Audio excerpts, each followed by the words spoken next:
Ruf SCR 2021 review.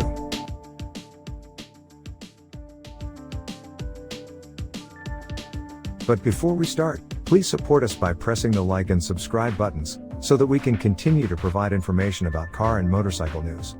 Also turn on the bell button to get the latest updates. Your support means a lot to us.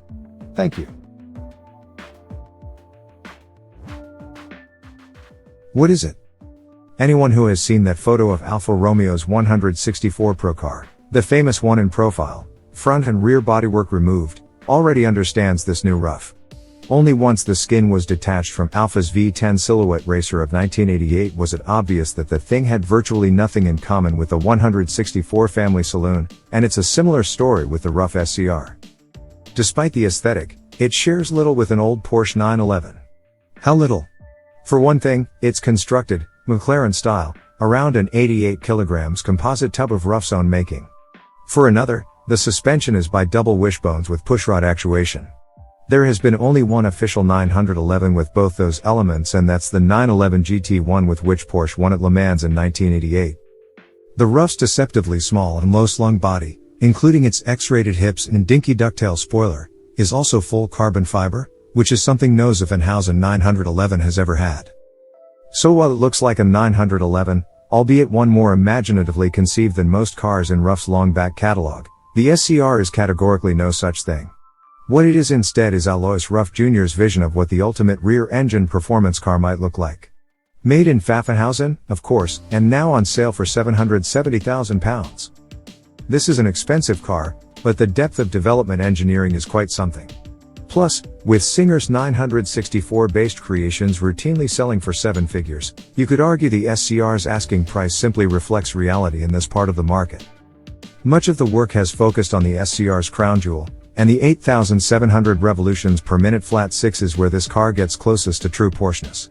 In its tail sits an engine whose block is cast in-house but is based on the 3.6-liter Mesger designed unit from the 997 GT3. After trial and improvement, it was felt the best combination of firepower, character and cost-effectiveness was achieved with exactly 4 liters of swept volume. Go much beyond that, and Ruf claims the engine would need monstrously aggressive camshafts and a race ECU to make the extra displacement count. All that would also add to the costs, never mind the implications for day-to-day usability.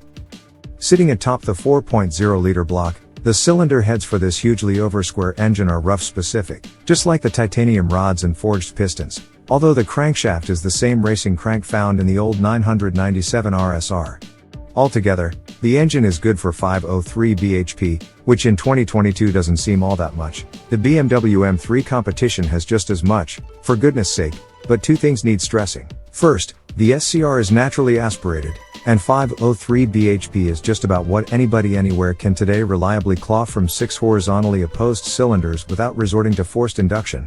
The SCR's twin turbo sister, the tribute to the Yellowbird Center anniversary, makes 700 bhp with relative ease. Second, even with fluids, the car weighs just 1,250 kilograms. On power-to-weight ratio, it therefore wipes the floor with not only the M3 competition but also the most recent 911 GT3 RS. Downstream of the engine, then, sits a 6-speed manual gearbox, custom-built for Ruf by ZF. It feeds torque to a mechanical limited-slip differential, and 305-section Goodyear Eagle F1 Supersport are rear tires wrapped around center-lock 19-inch wheels. The wheels are simple forged items, and unsprung mass is further reduced by carbon ceramic brake discs. What's it like? Our first taste of the SCR comes on Bavarian roads, slick with dew and peppered with the muddy trails of farm machinery.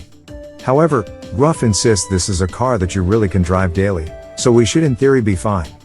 And as it happens, the SCR is much easier to get along with than you might expect. The flat six fires with a pulsating gruffness that's somewhere between shouty and deafening, but it quickly settles down, and pulling away is drama-free, despite the single-mass flywheel. Thanks for watching. Drop a like, leave a comment, and don't forget to subscribe to watch more videos like this.